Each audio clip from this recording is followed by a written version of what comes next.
Esta es una producción de Grupo Fórmula. La empresa global Ipsos realizó una encuesta en 27 países para saber cuál era el interés y atención que los ciudadanos en general están prestando al conflicto ruso-ucraniano. De viva voz, Francisco Abundis, director general de Parametría. Mi querido Paco, gracias por estar con nosotros para comentar esta encuesta con un tema tan actual, ya después de que se han cumplido más de 2 meses de esta crisis bélica, comercial, humanitaria de la invasión de Rusia a Ucrania. Te escuchamos con el gusto y la atención de siempre, mi querido Paco. ¿Qué tal, Ricardo? El gusto es mío, como siempre.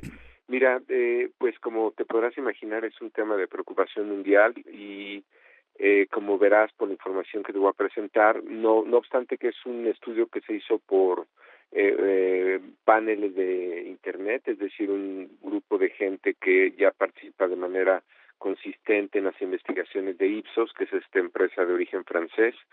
Es interesante ver estos comparativos en los 27 países que mencionaste al principio. Es importante decir que para su metodología establece que para países como Chile, Rusia, la propia Rusia, la India, México, no es necesariamente representativo del promedio de la opinión pública, tiene un sesgo por ingreso y por acceso a Internet, pero creo que es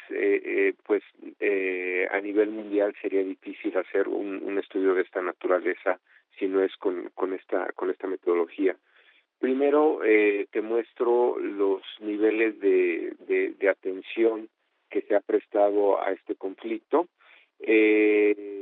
En el promedio del mundo, 70% de estos 27 países dice que sigue de manera cercana las noticias sobre este conflicto. Como verás, es altísimo, 7 de cada 10 adultos. En el extremo está Japón, donde el 89% de los mayores de 18 dicen que siguen de manera atenta a este conflicto. Luego vendría por razones geográficas Suecia, 83%, Polonia 77%, la India 76%, así vas digamos hacia abajo. México estaría por debajo del promedio, ligeramente por debajo. Yo creo que si esto lo hicieras en población abierta, estarías todavía más abajo, 66%, y el país donde en principio hay menos atención, pero no deja de ser alta, es Canadá con 61%. Revisando por demográficos cómo están estos niveles de atención, la pregunta literal es qué tan de cerca ha estado siguiendo las historias sobre la invasión de Rusia a Ucrania. Como te decía, el promedio es 70%. Es interesante que por género, por sexo, los hombres siguen un poco más, 72%, a diferencia de las mujeres, 67%. Es interesante, Ricardo, que por edad, a mayor edad, hay mayor preocupación por este tema. Por debajo de los 35 años, solo 63%, es decir, 7 puntos por debajo del promedio. De 34 a 49 estaría casi en el promedio, y entre los adultos, los mayores de 50 años, entre 50 y 74, 78%, es decir, a mayor edad, mayor conocimiento del tema o preocupación. En términos de escolaridad o de educación, los de menos escolaridad están 6 puntos por debajo. Esto es relativamente previsible. Los que estarían con una educación media, 69%, y los que estarían en altos niveles de educación, 73%.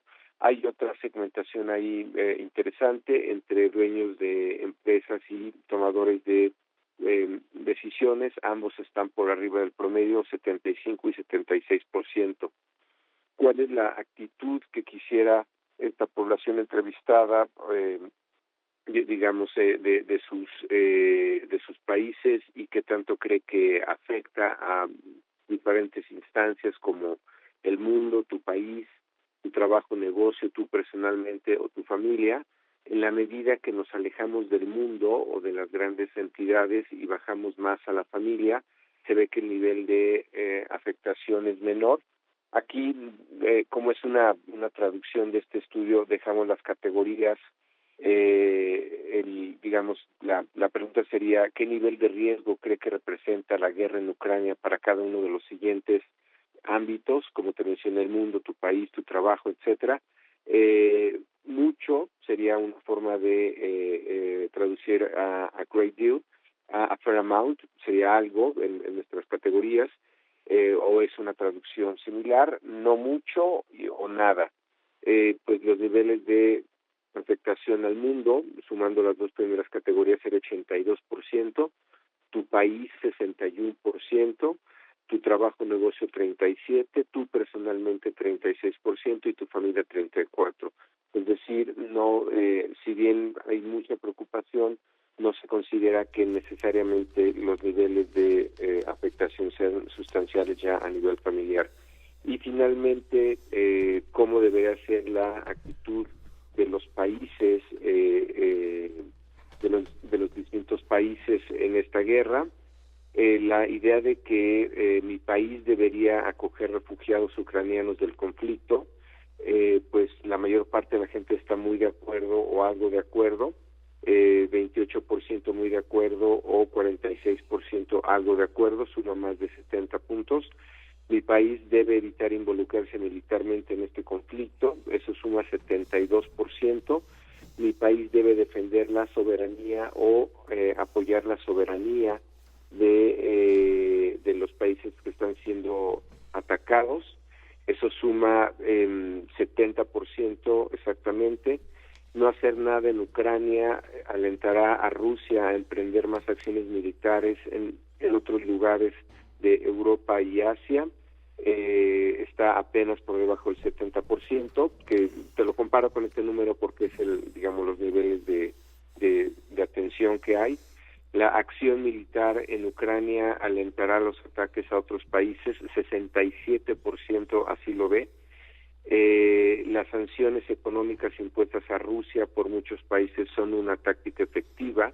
Esto es interesante, Ricardo, porque no, sí. Si bien la mayoría cree que son eficaces, no necesariamente cree que van a disuadir a Rusia. Y las últimas categorías es, dada la actual crisis económica, mi país no puede permitirse prestar apoyo financiero a Ucrania. Esta, suma 61%. Pagar más combustible y gas debido a las sanciones contra Rusia vale la pena defender a otro país soberano, es decir, aunque se pague más en estos, ahí ya vas perdiendo apoyo. Y finalmente, los problemas de Ucrania no son asunto nuestro y no debemos interferir, y si ves ahí, la mayor parte de la gente está en contra. En resumen, Ricardo, altos niveles de atención, mucha preocupación, y pues parece que este es un conflicto que nos involucra al mundo por efectos prácticos. Como siempre, mi querido Paco, muy interesante y muy aleccionador. Escucharte nos revela siempre muchas cosas acerca de la opinión pública y sus variantes. Te mando mi abrazo fraterno de siempre. Gracias, Francisco Abundis. Igualmente, Ricardo, un gusto estar contigo. Un abrazo. Igualmente, el director general de Parametría, mi querido Paco Abundis. Encuentra más contenido como este en radioformula.mx.